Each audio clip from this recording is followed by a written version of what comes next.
Hi hello வணக்கம், welcome to just சமையல் Akila's kitchen இன் Tamil channel. இன்றைக்கி நம்ம பார்க்க போகிற ரெசிபி ஒரு லஞ்ச் பாக்ஸ் ரெசிபி. உருளைக்கிழங்கு வச்சு எப்படி ஒரு சூப்பரான சாதம் செய்யலாங்கிறத நாம் இன்றைக்கி பார்க்க போகிறோம். இதை நீங்கள் செஞ்சு கொடுத்தீங்கன்னா கண்டிப்பாக உங்கள் குழந்தைங்களுக்கு ரொம்ப பிடிக்கும். அதே மாதிரி இது செய்கிறதும் ரொம்ப ரொம்ப ஈஸி. இதுக்கு தேவையான பொருட்கள் நான் டிஸ்கிரிப்ஷன் பாக்ஸில் கொடுத்துருக்கேன். நீங்கள் அதை ஓப்பன் செஞ்சு பார்த்துக்கலாம். அப்படி இல்லைன்னா என்னோடய வெப்சைட்லையும் நீங்கள் போய் பார்த்துக்கலாம். வாங்க எப்படி செய்கிறதுங்கிறத நாம் பார்ப்போம்.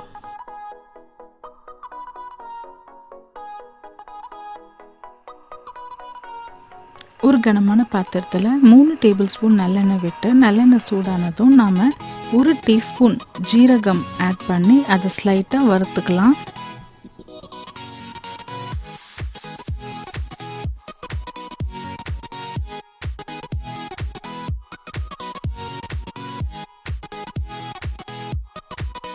கொஞ்சமாக நாம் கருவேப்பிலையும் இதில் சேர்த்து அதையும் ஸ்லைட்டாக வறுத்துப்போம்.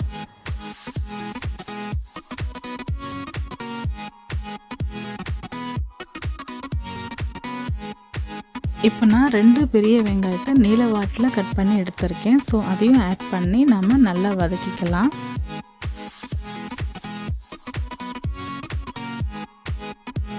ஒரு பச்சை மிளகாயை ரொம்ப சிறுசாக கட் பண்ணி எடுத்திருக்கேன். அதையும் நாம் கூட சேர்த்துக்கலாம். நீங்கள் குழந்தைங்களுக்கு கொடுக்கும்போது ஒரு பச்சை மிளகாயோட நிறுத்திக்கோங்க. இல்லை பெரியவங்களில் கொடுக்குற மாதிரி இருந்ததுன்னா 2 பச்சை மிளகாய் போட்டுக்கலாம். கூடவே 1 டீஸ்பூன் இஞ்சி பூண்டு விழுது ஆட் பண்ணி பச்சை வாசம் போகிற வரைக்கும் நம்ம நல்லா வதக்கிக்கலாம். இப்போ பார்த்தீங்கன்னா உங்களுக்கு தெரியும், வெங்காயம் நல்லா வதங்கிடுச்சு. இந்த சமயத்தில் தான் நம்ம கட் பண்ணி வச்சுருக்கிற உருளைக்கிழங்கை ஆட் பண்ண போகிறோம். இப்போ நான் 3 மீடியம் சைஸ் உருளைக்கிழங்கை தோலை சீவி எடுத்திருக்கேன். நீங்கள் உருளைக்கிழங்கை வேகலாம் வைக்க வேண்டாம். நார்மல் உருளைக்கிழங்கு தான், ஐ மீன் ரா உருளைக்கிழங்கு தான் நான் எடுத்திருக்கேன். ஸோ உருளைக்கிழங்கு நான் நீல வாட்டில் கட் பண்ணியிருக்கேன். ரொம்ப பெருசாகவும் கட் பண்ணாமல் ரொம்ப மெலிசாகவும் கட் பண்ணாமல் நார்மலாக தான் கட் பண்ணியிருக்கேன். ஸோ இந்த மாதிரி இருந்தால் தான் எல்லா பக்கமும் ஈஸியாகவும் சீக்கிரமாகவும் உருளைக்கிழங்கு வேகும். ரொம்ப குண்டு குண்டாக நீங்கள் கட் பண்ணிங்கன்னா உருளைக்கிழங்கு வெளியே வெந்த மாதிரி இருக்கும், உள்ளே வேகாது. அதனால் இந்த மாதிரி கட் பண்ணிட்டிங்கன்னா உங்களுக்கு ஈஸியாக இருக்கும். இப்போ நான் உருளைக்கிழங்கு ஒரு 4 to 5 மினிட்ஸ் நல்லா வதக்கியாச்சு. இப்போ அதுக்குள்ளே ஒரு அரை டீஸ்பூன் உப்பு இல்லை தேவைக்களவு உப்பை ஆட் பண்ணிப்போம். ஆட் பண்ணிவிட்டு இன்னும் கொஞ்சம் நேரம் ஸ்லைட்டாக வதக்கிப்போம். அப்போ தான் உருளைக்கிழங்கு வேகும்.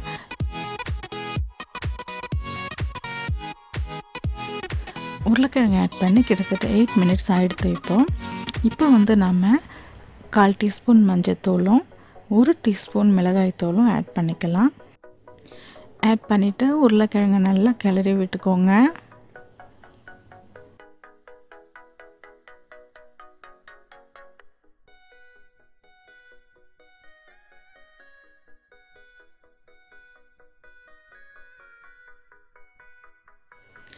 இப்போ இது கூட 2 டீஸ்பூன் பிரியாணி மசாலா அல்லது 2 டீஸ்பூன் கரம் மசாலா ஆட் பண்ணிக்கலாம். நான் இப்போ 2 டீஸ்பூன் பிரியாணி மசாலா ஆட் பண்ணியிருக்கேன். இப்போ உருளைக்கிழங்கு மசாலாவில் நல்லா குக் ஆகட்டும். அதுக்காக கொஞ்சமாக தண்ணி விட்டு உருளைக்கிழங்கை வேக விடலாம். மூடி போட்டு வேக விடணும்னு அவசியம் கிடையாது. அப்படியே நீங்கள் லோ ஃப்ளேமில் வச்சு ஸ்லைட்டாக கிளறிக்கிட்டே இருந்தீங்கனாலே போதும், உருளைக்கிழங்கு நல்லா வெந்துடும். உருளைக்கிழங்கு உடையிற பதத்துக்கு வரக்கூடாது. ஒரு 80 to 85% உருளைக்கிழங்கு வெந்திருந்தாலே கரெக்டாக இருக்கும் இந்த ரைஸுக்கு. இப்போ பாருங்கள், நான் ஒரு உருளைக்கிழங்கு எடுத்து ஸ்லைட்டாக கொஞ்சமாக அழுத்தி அழுத்தின உடனே உருளைக்கிழங்கு உடஞ்சிருச்சு. டக்குன்னு உடையக்கூடாது, கொஞ்சம் அழுத்தணும். ஸோ இதுதான் கரெக்டான பதம். ஸோ இப்போ என்னோடய உருளைக்கிழங்கு கரெக்டாக வெந்திருக்கு. ஸோ இப்போ நாம் 3 கப்பு வேக வச்ச ரைஸை ஆட் பண்ணிக்கலாம். அதாவது ஆல்ரெடி குக்டு ரைஸை ஆட் பண்ணிக்கலாம். ஆட் பண்ணி நல்லா இந்த உருளைக்கிழங்கு மசாலாவில் மிக்ஸ் ஆகிற மாதிரி கிளறி விட்டுக்கலாம். ரைஸ் ரொம்ப உடையக்கூடாது, அதே மாதிரி ரொம்ப ஹாட்டாகவும் இருக்கக்கூடாது. ஸோ அப்போ சரியாக வராது, குழக்குழன்னு ஆக வாய்ப்பு இருக்குது. அதனால் ஆறின வேக வைத்த ரைஸை நாம் ஆட் பண்ணிக்கலாம். ஸோ இப்போ நல்ல ரைஸை உருளைக்கிழங்கு மசாலாவோடு நல்லா மிக்ஸ் பண்ணியாச்சு. இப்போ உங்கள் உப்பு காரம் எல்லாம் சரி பார்த்துக்கோங்க. ஸோ உங்களுக்கு தேவைப்பட்டதுன்னா உப்பை நீங்கள் ஆட் பண்ணிக்கலாம். இப்போ நம்ம உருளைக்கிழங்கு சாதத்தை மூடி போட்டு ஒரு 5 மினிட்ஸு லோ ஃப்ளேமில் வச்சு குக் பண்ணுவோம். ஸோ தட் அந்த மசாலாலாம் அந்த ரைஸ்குள்ளே நல்லா ஊறி இறங்கும்.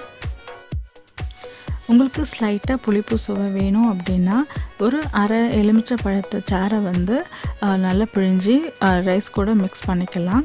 இது ஆப்ஷனல் தான், கண்டிப்பாக பண்ணணும்னு கிடையாது. உங்களுக்கு வேணும்னா நீங்கள் பண்ணலாம், இல்லைன்னா விட்டுடலாம். எப்படி இருந்தாலும் இந்த ரைஸ் சூப்பராக தான் இருக்கும். அவ்வளோதாங்க. இப்போ கொஞ்சமாக கொத்தமல்லி தழையை தூவி அடுப்பை அணைச்சிட்டோம்னா நம்மளுடைய உருளைக்கிழங்கு சாதம் சூப்பராக ரெடி ஆகிடுச்சு. இது கூட நாம் வடவும் தயிர் பச்சடியும் சேர்த்து சாப்பிட்டோம் அப்படின்னா அதோட சுவைங்க. இதை கண்டிப்பாக குழந்தைங்களுக்கு செஞ்சு கொடுங்க. லஞ்ச் பாக்ஸ் ரெசிபி மாதிரி நீங்கள் கட்டி கொடுக்கலாம். குழந்தைங்க கண்டிப்பாக விரும்பி சாப்பிடுவாங்க. உங்களுக்கு காரம் அதிகமாக இருக்கிற மாதிரி இருந்ததுன்னா கொஞ்சமாக காரத்தை குறைச்சி கூட நீங்கள் ஆட் பண்ணிக்கலாம். பாருங்கள் எவ்வளோ ஈஸியான ரெசிபி இதுன்னு. நீங்களே இதை வீட்டில் செஞ்சு பாருங்கள். செஞ்சு பார்த்துட்டு எப்படி வந்ததுன்னு கமெண்ட் பண்ணுங்கள். உங்களுக்கு இந்த வீடியோ பிடிச்சிருந்ததுன்னா லைக் பண்ணுங்கள், ஷேர் பண்ணுங்கள் மற்றும் சப்ஸ்கிரைப் பண்ணுங்கள். நன்றி.